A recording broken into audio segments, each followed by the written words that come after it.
वरिहार सिद्धाणं तमो आयेरियाणं तमो अवज्झायाणं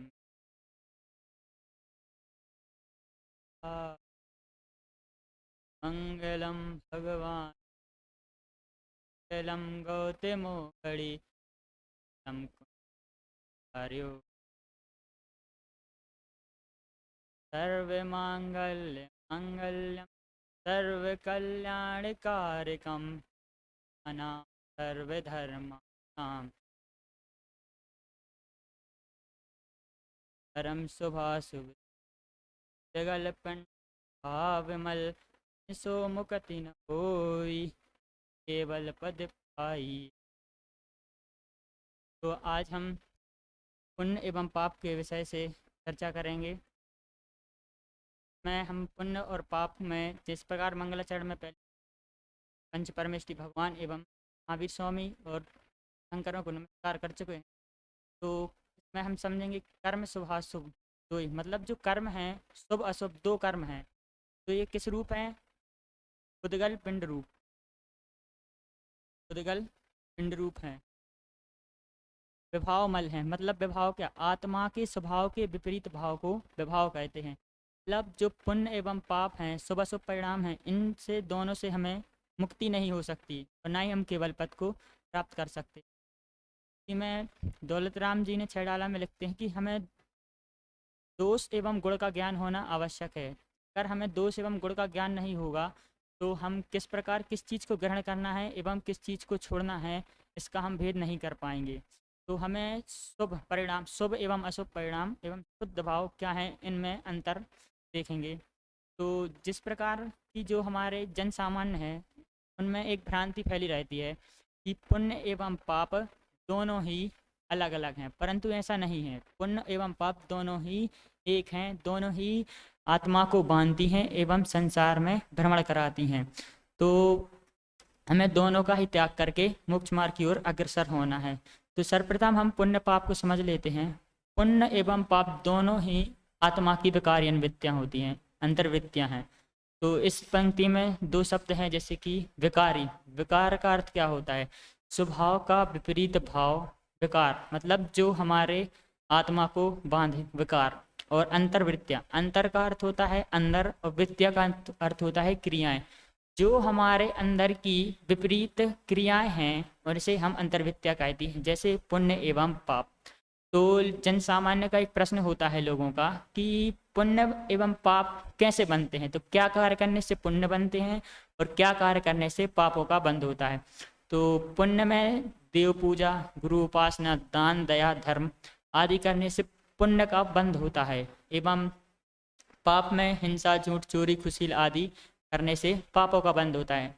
बंध तो दोनों में ही होता है, या पुण्य का हो चाहे पाप का।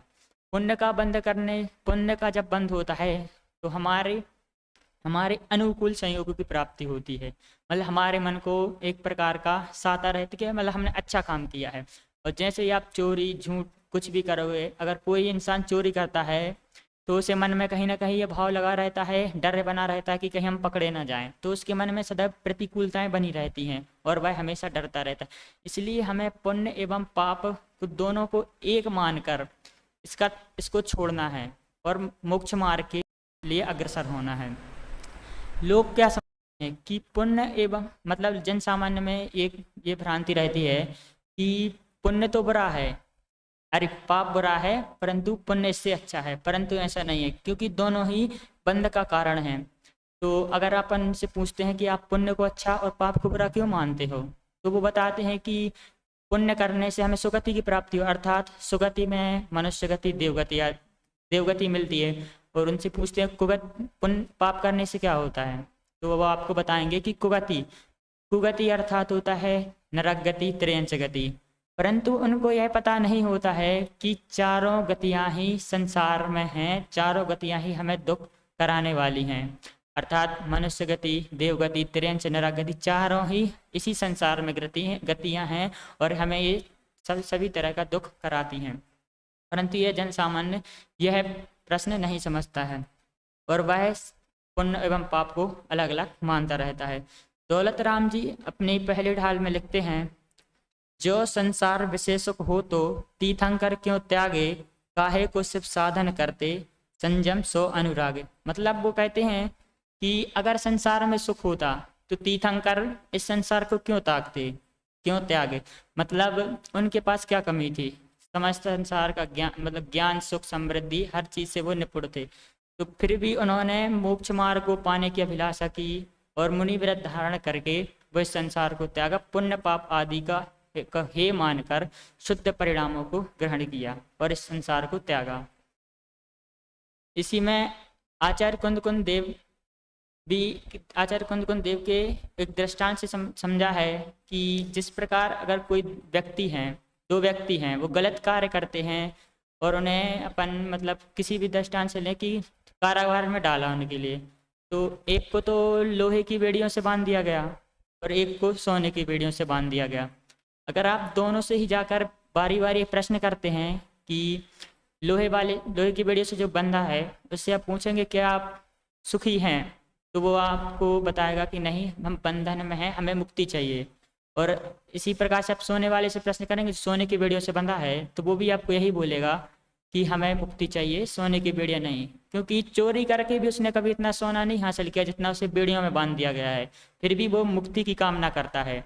उसी प्रकार पाप और बंध दोनों अलग अलग नहीं हैं, दोनों बंध का कारण ही, दोनों ही आपको बांधते हैं, दोनों ही आपको संसार में भ्रमण कराते हैं। इसी में नाटक समय सार में एक बहुत ही अच्छी पंक्तियाँ आती हैं, तो सुनिए। जैसे कहू चंडाली जो गल पुत्र जने तीन, एक दियो बामन के घर एक घर रखे हुए, बामन ने कहा यो तीन मध्य मास त्याग कीन, चंडाल कहा यो तीन मध्य मास चाके हुए। तैसे एक वेदिनी कारम के जो गल पुत्र, एक पाप एक पुण्य नाम भिन्न बाके हुए, दोहु माही दौर धूप दोहु कर्म बंद रूप, याते ज्ञानवंत नहीं कोई अभिलाख्यो है। इसका अर्थ है जैसे कहूँ चंडाली के जुगल पुत्र, मतलब जो चंडाल है उसके जुगल अर्थात जुड़वा पुत्र होते हैं, तो एक दियो बामन के घर एक घर रखे, अर्थात एक उनने बामन के घर दे, बामन अर्थात ब्राह्मण के घर दे दिया और एक उन्होंने अपने घर पे रखा। तो बामन कहायो तीनी मध्य में हस्तक, बामन अर्थात ब्राह्मण के घर जो पुत्र उन्होंने दिया था वो तो शराब मांस इत्यादि सब चीज़ों का त्याग कर देता है, परंतु जो उन्होंने चंडाल अपने घर पे रखा था वो कहायो तीनी मध्य, मतलब वो मध्य मांस शराब आदि का सेवन करता है। तैसे एक वेदिनी कर्म के जुगल पुत्र, वैसे ही जो 8 कर्म हैं उसमें से एक वेदिनी नामक कर्म है, उसके साता साता सुबह सुबह आदि जुगल पुत्र, ये भी 2 जुगल पुत्र ही हैं। इनके नाम बस अलग अलग हैं, बाकी हैं तो एक ही के 2 पुत्र, जो हमें दोहु माही दौर दू, मतलब जो हमें दुख देते हैं, कष्ट पहुंचाते हैं, और दोनों ही कर्म बंध अर्थात हमारी आत्मा को बांधते हैं और हमें संसार में रखते हैं। याते ज्ञानवंत नहीं कोई अभिलाष, मतलब जो ज्ञानी जीव है वह इन दोनों की ही अभिलाषा नहीं करता है, ना ही वो यह चाहता कि हमें पुण्य बंध हो, ना ही वो यह चाहता है कि हमें पाप बंध हो। तो संसार की दृष्टि से तो जनसामान्य पाप को बुरा और पुण्य को भला जानते हैं, परंतु वह उन्हें यह भी जानना चाहिए कि दोनों हैं तो मोक्ष मार्ग की, मतलब अगर आप पाप और पुण्य दोनों में से कोई एक भी करते हो तो हैं तो दोनों पुण्य के मार्ग, मतलब मोक्ष मार्ग में बाधक ही है। इसी प्रकार बनारसी दास जी एक, मतलब जो गुरु एवं शिष्य का जो उनके बीच में संवाद होता है उसमें सैद्धांतिक तरीके से उदाहरण देके समझाते हैं कि सुनिए। को शिष्य कहे गुरु पाही पाप पुण्य दो समय न, कारण रस स्वभाव फल न्यारे, एक अनिष्ट लगे एक प्यारे। मतलब एक शिष्य है जो अपने गुरु से यह मनवाना चाहता है कि आप एक बार ये बोल दीजिए कि पाप और पुण्य दोनों एक समान नहीं हैं, तो वह अपने तर्क रखता है कि कारण रस स्वभाव और फल न्यारे, मतलब ये चारों चीज़ों से ये हम सिद्ध करते हैं कि ये अलग अलग हैं, और कहता है कि एक अनिष्ट एक लगे एक प्यारे, मतलब एक हमें बुरा लगता है और एक हमें प्यारा लगता है, मतलब पाप हमें बुरा लगता है और पुण्य हमें प्यारा लगता है। तो संकलेश परिणामी सो पाप बंदे हुई, मतलब जो संकलेश परिणाम, संकलेश का अर्थ होता है अशुभ परिणाम, तो तो संक्लेश मतलब अशुभ परिणाम करने से तुम्हें पाप बंध होता है। विशुद्ध सो पुण्य बंध हेतु भेद मानिए, मतलब विशुद्ध का अर्थ होता है शुभ, शुभ से शुभ, शुभ शुभ कार्य से मतलब है शुभ बंध, विशुद्ध शुभ पुण्य बंध मतलब शुभ कार्यों से हमें शुभ बंध होता है। तो हेतु भेद मानिए, तो इसमें आप फिर भी पुण्य एवं पाप दोनों से अलग अलग अंतर लेके इनमें भी आप भेद मानिए। पाप के उदय असाता ताको है कटुक स्वाद, पाप के उदय असाता, असाता का साता साता जो अभी बताए थे वेदनीय कर्म के वो हैं भेद। तो पाप के उदय से असाता होती है मतलब दुख होता है, लोग कहते हैं कि हमारे असाता कर्मों का उदय चल रहा है मतलब घर पे असात। तो इस प्रकार उसका स्वाद, स्वाद में अपन को पीड़ा है मतलब पीड़ा को ले सकते हैं, दुख को ले सकते हैं। और पुण्य के उदय साता मिष्ट रस भेद जानिए, मतलब जब हमारे पुण्य कर्म का उदय रहता है तो साता अर्थात सुख रहता है, और इसमें हमें मीठा मतलब अच्छे अच्छे भाव आते हैं, और इसमें हमें पीड़ा का कोई भी भेद नहीं रहता। तो इस प्रकार विशिष्ट कहता है गुरु से आप रस के अनुसार भी आप इसमें भेद कर दीजिए। पाप संकलेश रूप पुण्य है विशुद्ध रूप, मतलब पाप है जो बुरा है, संकलेश अर्थात अशुभ है, और पुण्य विशुद्ध अर्थात शुभ है। तो आप इस तरह से इन दोनों में भेद कीजिए। दोनों को स्वभाव भिन्न भेद यो बखान, मतलब दोनों का स्वभाव भी भिन्न भिन्न है, तो आप इस अर्थ से भी इसमें भेद कर दीजिए। पाप से सुगति और पाप से कुगति होती है, और पुण्य से सुगति होती है। कुगति में पाप से वही नरक गति त्रिंच गति, और पुण्य से सुगति मनुष्य गति देवगति होती है। और बोला अंत में कहता है कि यह फल आपके सामने है, प्रत्यक्ष है कि किस किस रूप से पुण्य और पाप को मैंने अलग अलग भेद बता दिए, तो आप इसमें भेद कर दीजिए। तो गुरु भी अब इसके उत्तर मतलब इसके प्रश्नों का उत्तर रखते हैं कि पाप बंद पुण्य बंद दोहू में मुक्ति नहीं, कटो के स्वाद पुगल को पेखिए। मतलब अर्थ है कि पाप का बंध हो या पुण्य का बंध, दोनों में मुक्ति नहीं है। आप पाप का बंध करेंगे या पुण्य का, दोनों में ही आपको मोक्ष मार्ग की प्राप्ति होने वाली नहीं है। कटुक मधुर स्वाद पुगल को पेखी, मतलब जो आप स्वाद की बात कर रहे हैं तो वो स्वाद पुद्गल तक है, आत्मा तक नहीं है। जिस कटुक स्वाद अपने दुख सुख की बात कही है वो पुद्गल को होते हैं, मतलब अर्थात आत्मा में नहीं है। संकलेश विशुद्ध सहज दो कर्म चाल, मतलब जो संकलेश अर्थात अशुभ और विशुद्ध अर्थात शुभ परिणाम हैं वो भी आपके मतलब बाह्य जीवन तक ही सीमित हैं। कुगति सुगति जग जाल में अभिषेक, मतलब कुगति अर्थात जो दो गतियां हैं वही, और सुगति में मनुष्य और देवगति। ये जग जाल ये भी संसार में ही है, संसार के बाहर नहीं है, और हमें सदा दुख देने वाली है। कारणादि के भेद तो ही सूजत मिथ्यात्म, मतलब जो तुमने कारण बताए हैं ये सब मिथ्यात्व बस आप बोल रहे हो, क्योंकि तुम्हें भी यह सूजत मतलब अर्थात ये तुम्हें लगता है कि ये अलग अलग हैं, पर यह है एक ही चीज। ऐसे द्वैत भाव ज्ञान दृष्टि में न लेखिए, मतलब ऐसे जो दो भाव तुम्हें लग रहे हैं कि पुण्य एवं पाप दोनों अलग अलग हैं, तो ये अगर कोई ज्ञानी दृष्टि जीव से आप पूछोगे तो उसके मन में ये कभी भाव नहीं आता कि पुण्य एवं पाप दोनों अलग अलग चीजें हैं, वह एक ही बोलेगा। दो महा अंधकूप दोहु कर्म बंध रूप, मतलब दो महा का अर्थ होता है बड़ा, अंधकूप अर्थात अंध मतलब होता है अंधेरा, कूप मतलब कुआं, मतलब जो कि बहुत बड़ा गहरा कुआं है उसी रूप कर्म बंध रूप भी है। मतलब अगर आप एक बार उसमें चले जाओ तो बाहर निकलना आसान नहीं होता। जैसे कोई व्यक्ति एक बार समझ ले कि पुण्य करने से ही हमारा सुखी रहेंगे हम, या फिर मोक्ष मार्ग की प्राप्ति हो जाए, और आपको उसको एक बार में बोल दो कि पुण्य करने से आपको मोक्ष या सुख की प्राप्ति नहीं होगी, तो वो आपकी एक बार में बात नहीं मानेगा, मतलब उसे बाहर निकलने में बहुत अत्यधिक समय लग जाएगा। दुहु को विनाश मुख मार्ग में देंगे, मतलब जब आप पुण्य एवं पाप शुभ अशुभ कर्मों का जब आप ये मान के उसका त्याग कर दोगे तभी आप मोक्ष मार्ग की ओर अग्रसर हो पाओगे। इसी के संदर्भ में पंडित टोडरमल जी लिखते हैं कि आश्रव तत्व में जो हिंसादिक पापाश्रव है उन्हें तो ये जानता है, अर्थात आश्रव तत्व का अर्थ होता है कर्मों का आना, मतलब जो पाप रूपी हिंसादि पाप रूपी कर्म हैं वो आते हैं तो ये तो उन्हें ये जानता है कि यह अच्छे नहीं है, परंतु जो अहिंसादिक पुण्य आश्रव है मतलब जो अच्छे अच्छे कर्म हैं वो आता है तो इसे उपादेय मानता है। परंतु ऐसे हे उपादेय नहीं, मतलब दोनों को ही हे मानना चाहिए, क्योंकि है तो एक ही चीज। अगर ये इसको पाप को हे और पुण्य को उपादेय मानता है तो सीधा सीधा यह ज्ञात होता है कि यह मिथ्या दृष्टि बात हो रही है, मतलब मिथ्यात्व है ये इसका। परंतु यह दोनों ही कर्म बंध के कारण है, और यह दोनों ही पहले बात कर चुके हैं कि पुण्य एवं पाप दोनों ही संसार में घुमाने का कारण है एवं बंध के कारण है। इससे आपको मोक्ष या सुख की प्राप्ति नहीं हो सकती।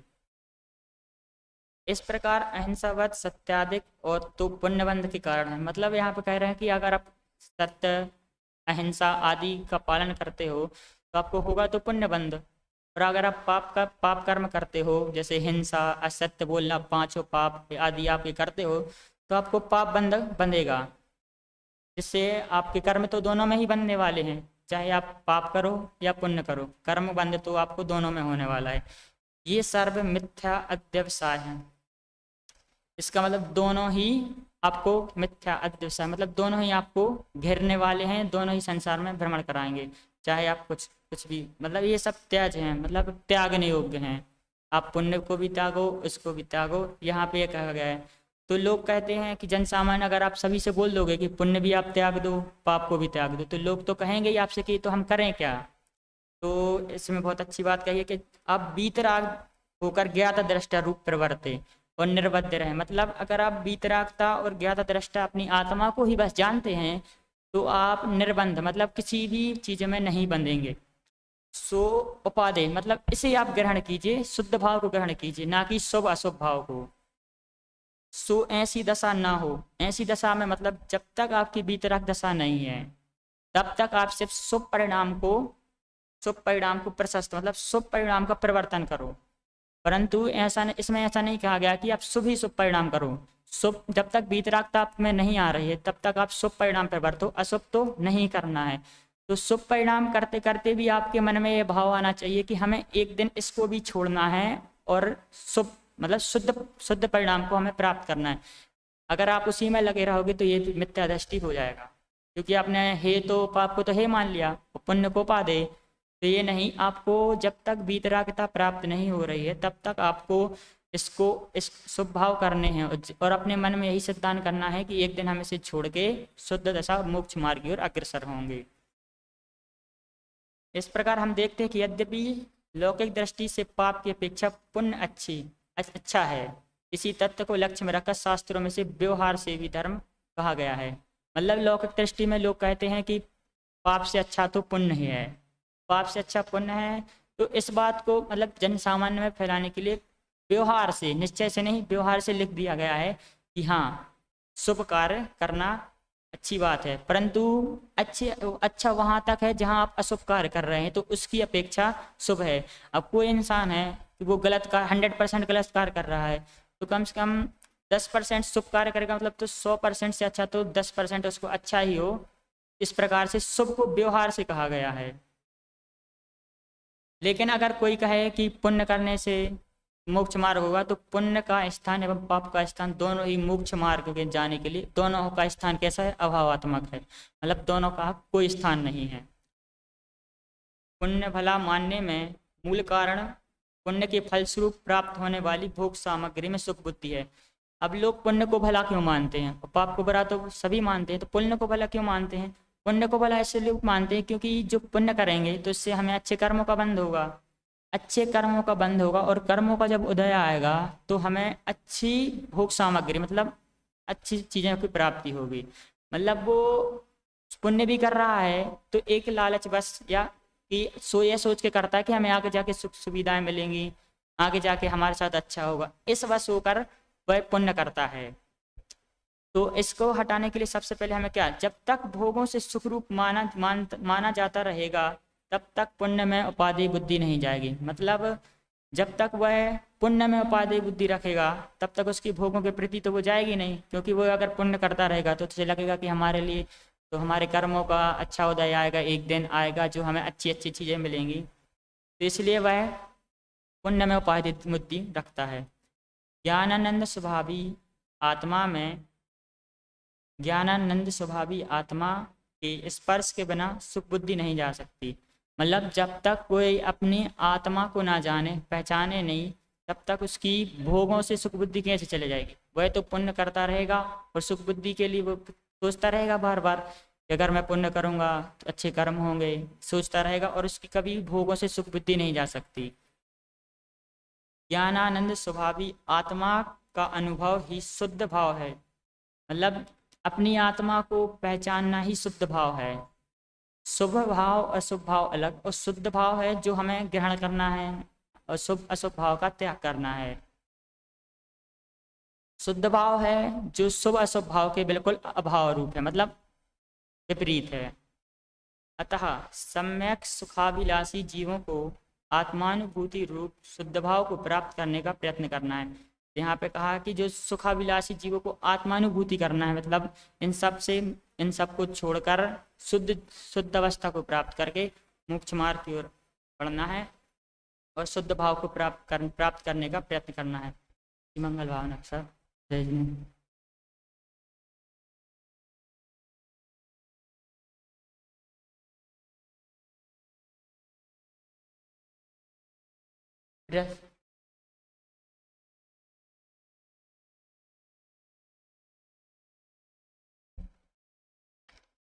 पुण्य एवं पाप।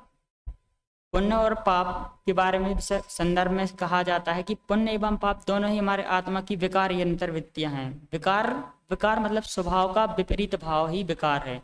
मतलब जो हमारे आत्मा का स्वभाव क्या है, जानना देखना, यह उसके विपरीत होता है। अंतर्वृत्तियां, अंतर का अर्थ होता है अंदर और वृत्तिया का अर्थ होता है क्रियाएं। जो हमारे अंदर की उल्टे भाव चलते हैं उसे ही अंतर्वृत्तियां कहते हैं। तो एक प्रश्न उठता है कि शुभ अशुभ भाव या पाप एवं पुण्य करते हैं तो उसकी पुण्य की प्राप्ति कैसे होती है और पाप की प्राप्ति कैसे होती है। तो पुण्य में बताया गया है कि जैसे देव पूजा, गुरु उपासना, दया, दान, धर्म, शील, संयम आदि के प्रशस्त परिणाम का अर्थ होता है शुभ भाव। ये सब भाव करने से हमें पुण्य बंध की प्राप्ति होती है। तथा पाप में हिंसा, झूठ, चोरी, खुशील आदि करने से हमें पाप की प्राप्ति होती है। और इसमें अनुकूलताएं और प्रतिकूलताओं का भी होता है। जैसे अगर पुण्य करेंगे तो हमारे मन में अनुकूलताएं बनी रहती है कि हमने कुछ अच्छा कार्य किया है। जैसे अपन चोरी वोरी करते हैं या किसी का सामान रख लेते तो मन में एक न एक डर बना रहता है कि कहीं उसे पता ना चल जाए या कहीं हम पकड़े ना जाएं। तो इस प्रकार से हमारे मन में यह प्रतिकूलताएं बनी रहती हैं। और जैन समाज और अन्य समाजों में सबसे ज़्यादा मतलब ये सोचते हैं लोग कि पाप बुरा है और पुण्य भला है। तो पाप बुरा और पुण्य भला क्यों है, तो अगर उनसे प्रश्न करोगे तो वो आपको बताएंगे तो पाप करने से आपको नरक गति एवं तिरंज गति की प्राप्ति होगी एवं पुण्य करने से आपको मनुष्य गति एवं देवगति की प्राप्ति होगी। परंतु उनको यह प्रश्न पूछोगे तो यह उत्तर मिलेगा, परंतु उन्हें पता नहीं है कि चारों गतियां ही संसार में है और चारों गतियां ही दुख का कारण है और चारों गतियां ही दुख रूप होती हैं। तो इसी संदर्भ में पंडित दौलत राम जी ने 6 ढाला की प्रथम ढाल में लिखा है, जो संसार विषय सुख हो तो तीर्थंकर क्यों त्यागे, काहे को सिर्फ साधन करते संयम स्व अनुरागे। मतलब अगर इस संसार में सुख होता तो तीर्थंकर इस संसार को क्यों त्यागते। मतलब उनके पास तो किसी चीज की कमी नहीं थी, हर चीज से सुख समृद्ध थे। काहे को सिर्फ साधन करते मतलब क्यों वो सिर्फ साधन मतलब मोक्ष मार्ग की ओर बढ़ते, और काहे को वो मुनि व्रत मतलब संयम स्व अनुरागे क्यों वो मुनि व्रत को धारण करते। परंतु निमित्तवश उनको यह पता था कि पाप एवं पुण्य दोनों ही एक हैं और दोनों ही कर्म बंध का कारण है, इसलिए उन्होंने दोनों को त्याग कर मोक्ष मार्ग की ओर अग्रसर हुए। इसी में आचार्य कुंद देव ने एक दृष्टांत के माध्यम से बताया कि जैसे कि कोई 2 मनुष्य हैं, अगर उन्हें आप किसी गलत कार्य के कारण आपने उनको जेल या कारागार में डाला तो एक को आप सोने की बेड़ियों से बांधते हैं और एक को लोहे की। तो लोहे की बेड़ियों से जो बंधा है वह भी दुखी है, तो क्या सोने वाला सुखी होगा? वो नहीं होगा, क्योंकि वो भी तो बंधा ही है। उसी प्रकार पाप एवं पुण्य हैं, दोनों ही मनुष्य को बांधते हैं। सुखी ना पुण्य में है ना पाप में, दोनों ही बंध का कारण होते हैं। इसी प्रकार नाटक समय सार में कुछ पंक्तियां आती हैं, जैसे कहूँ चंडाली जो गल पुत्र जने तीनी, एक दियो बामन के घर एक घर राख्यो है। बामन कहा यो तीनी मध्य माँ से त्याग कीनो, चंडाल कहा यो तीनी मध्य माँ से चाख्यो है। तैसे एक वेदिनी कर्म के जुगल पुत्र, एक पाप एक पुण्य नाम भिन्न बाक्यो है। दोहु माहि दौर धूप, दोहु कर्म बंद रूप, याते ज्ञान बंत नहीं कोई अभिलाख्यो है। इसका अर्थ ऐसा है, जैसे कोई चंडाल है तो उसके जुगल पुत्र अर्थात जुड़वा पुत्र हैं, तो उन्होंने एक दियो बामन, बामन अर्थात होता है ब्राह्मण, तो उन्होंने एक ब्राह्मण को दिया और एक अपने घर पर रख लिया। तो बामन के घर जो पुत्र उन्होंने दिया था वह तो मांस शराब इत्यादि का त्याग कर देता है, परंतु जो चंडाल कहा यो तीन मध्य मांस चाख, अर्थात जो चंडाल के घर पर जो पुत्र रह रहा था वह तो शराब मांस आदि का सेवन करता था। वैसे ही तैसे एक वेदनी कर्म के जुगल पुत्र, अर्थात जैसे 8 कर्मों में एक वेदनी कर्म है, उसी के एक शुभ अशुभ सादा सादा आदि जुगल पुत्र अर्थात जुड़वा है, मतलब हैं तो एक ही के। एक का नाम पुण्य, एक का नाम पुण्य एवं एक का नाम पाप है। नाम बस भिन्न भिन्न है परंतु हैं तो एक ही। दोहु माही दौर धूप, दोहु कर्म बंद रूप, मतलब दोनों ही दुख देने वाले हैं, पीड़ा देने वाले हैं, और दो ही कर्मों को बांधने वाले हैं। याते ज्ञानवंत नहीं कोई अभिलंब, मतलब कोई ज्ञानी जीव है तो वह दोनों ना ही पुण्य की अभिलाषा करता है ना ही पाप की, वह दोनों को हे मानकर त्यागता है। परंतु संसार की दृष्टि में तो पाप की अपेक्षा पुण्य को भला माना गया है, किंतु मोक्ष मार्ग में पुण्य का भी कोई स्थान नहीं है, दोनों ही हे हैं।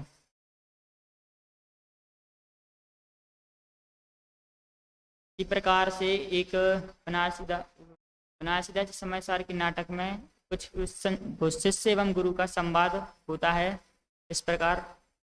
कोई शिष्य कहे गुरु पाहि, पाप पुण्य दो सम नाही, मतलब कोई शिष्य कह रहा है गुरु से कि पाप और पुण्य दो ही समान नहीं है।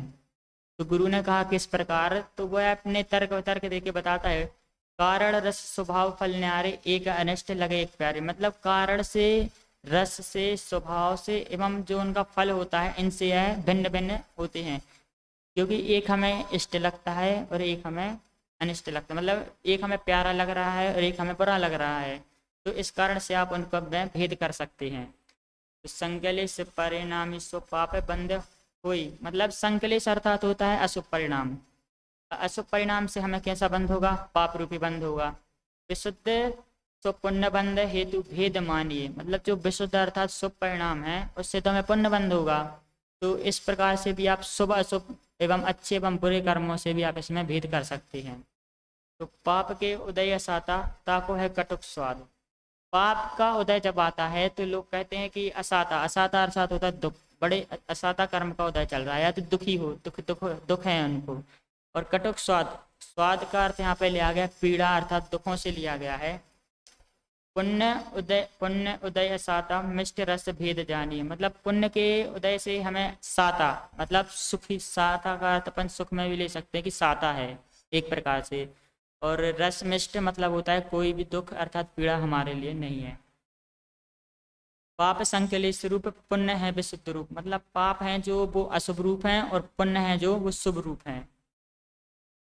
दोनों को स्वभाव भिन्न भेद है, मतलब दोनों का स्वभाव भिन्न भिन्न है, एक शुभ है एक अशुभ है, एक से सुगति हो रही एक से कुगति हो रही है। पाप से सुगति हुई पुण्य सो, पाप सो कुगति हुई पुण्य सो सुगति हुई, मतलब पाप करने से आपको कुगति होती है, कुगति अर्थात त्रियंश एवं नरक की प्राप्ति होती है, और सुगति अर्थात आपको मनुष्य एवं देवगति की प्राप्ति होती है। तो शिष्य अंत में कहता है कि आपके सामने सभी प्रकार के में तर्क के बाद यह फल आता है कि दोनों में प्रत्यक्ष रूप से भेद दिखाई दिए रहे हैं, तो आप इन्हें अलग अलग कह दीजिए। परंतु गुरु अपनी बात रखते हैं और कहते हैं पाप बंद पुण्य बंद दोहू में मुक्ति नहीं, मतलब जो अगर आप पाप का बंद करो या पुण्य का बंद, दोनों में मुक्ति नहीं है, दोनों में रहना तो आपको संसार में ही पड़ेगा।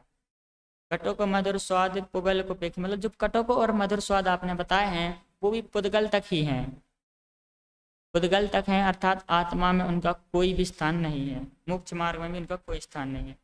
संकलेश विशुद्ध सहज दो कर्म चाल, मतलब जो संकलेश अर्थात अशुभ और विशुद्ध अर्थात शुद्ध दो भाव हैं, ये विशुद्ध भाव हैं जो भी एक पाप पुण्य के ही रूप हैं। कुगति सुगति जग जाल में विषेखिए, मतलब कुगति अर्थात सुगति में गतियाँ नरक गति, त्रियंच गति, सुगति में मनुष्य गति, देव गति, जो कि जगजाल अर्थात संसार में ही है और यही संसार में भ्रमण कराती हैं। कारणादि भेद तो ही सूजत मिथ्यात्मा, जो तुम्हें कारण बता रही हो ये तुम्हें सूजत अर्थात लगता है नहीं है, मिथ्यात्वश होकर तुम्हें एक लगता है कि कारणों से इसमें भेद किया गया है। ऐसे द्वैत भाव ज्ञान दृष्टि में ना लेके, मतलब ऐसे ये दो हैं, पुण्य एवं पाप अलग अलग हैं, ऐसा भाव आप अपने मन में मत लाइए। जो ज्ञाता दृष्टि जीव मतलब जो ज्ञानी पुरुष हैं उनके मन में यह भाव नहीं आता कि पुण्य एवं पाप दोनों अलग अलग हैं। दोहु महा अंधकूप, दोहु कर्म बंधु। दो मतलब दो, महा मतलब होता है बड़ा, बहुत बड़ा या फिर गहरा। अंधकूप मतलब अंध मतलब अंधेरा, कूप मतलब कुआ, मतलब जो एक बहुत बड़ा विशाल अंधकूप मतलब बड़ा और अंधेरा कुआ है, उसी प्रकार कर्म बंद होते हैं। जो इसमें एक बार गया तो उसका बाहर निकलना मुश्किल होता है। अगर कोई व्यक्ति को एक बार पता चल जाए कि पुण्य करने से तो सुख होता है, मोक्ष की प्राप्ति होती है, और अगर आप उससे एक बार बोल दो कि नहीं ऐसा नहीं होता, ये भी छोड़ने योग्य, तो वो आपकी एक बार में बात नहीं मानेगा। दोहू को विनाश मुख मार्ग में देखिए, मतलब दोनों पुण्य एवं पाप का अगर मोक्ष मार्ग में देखे तो दोनों का कोई स्थान नहीं है। विनाश मतलब विनाश रूपी है, मतलब अगर आप दोनों को हे मानकर ही मोक्ष मार्ग की ओर अग्रसर हो सकते हैं। जी मैं आचार्य कल्प पंडित टोडरमल जी लिखते हैं, आश्रव तत्व में जो हिंसादिक रूप पाप आश्रव हैं उन्हें हे जानता है। मतलब आश्रव का अर्थ होता है कर्मों का आना। जो हिंसादिक रूप पाप हैं वो हमारे पास आते तो हमें वो तो हे लगते हैं कि ये पाप कर रहे हैं तो ये तो बुरा कार्य है, परंतु अहिंसादिक पुण्य आश्रव हैं उन्हें उपादेय मानते। मतलब जो पुण्य रूपी कर्म, पुण्य से जो कर्म हमारी ओर आते हैं तो उसे तो अपन समझते उपादेय हैं, ग्रहण करने योग्य हैं, परंतु यह दोनों ही कर्म बंध का कारण है। अगर आप इसे हे और इसे उपादेय मानते हैं तो वह मिथ्या दृष्टि है।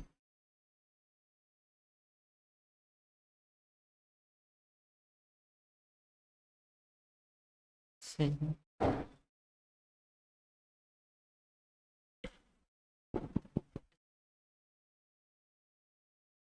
हेलो, अभी हम सभी यहाँ पर शास्त्रीय प्रथम वर्ष से अनीश जैन केरवना पुण्य पाप विषय के ऊपर प्रवचन सुन रहे थे। प्रवचन आपने किए उसके लिए आपने पूर्व में तैयारी भी की होगी, अपने अनुसार आपने तैयारी करने का पूरा प्रयास किया है, पर फिर भी